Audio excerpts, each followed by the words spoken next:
Hello, welcome to the Executive Bite. My name is Kyle Rowland. Today we're going to talk about the futility of empiricism. Okay, that might be overstating a little bit. Empiricism is a good tool and it should be used in the places where it's useful. If you've used empiricism and you have some principles that you've derived from experiment, from data, you should use them. You shouldn't reinvent the wheel if you don't have to. You shouldn't reinvent software engineering methodology process if you don't need to. That's not to say we shouldn't be looking to do things better, but it is to say that just because we can do things differently doesn't mean it's better. It's also not to say that there isn't a really good, solid foundation of objectively beneficial ways to approach software engineering that exist in the industry.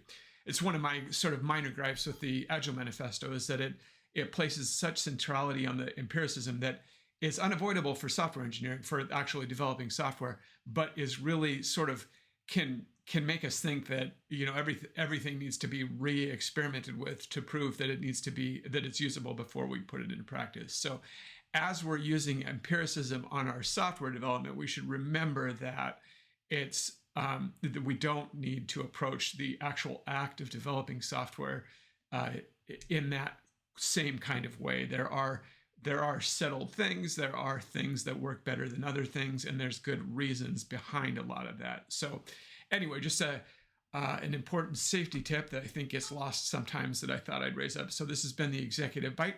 My name is Kyle Rowland. Have a good day.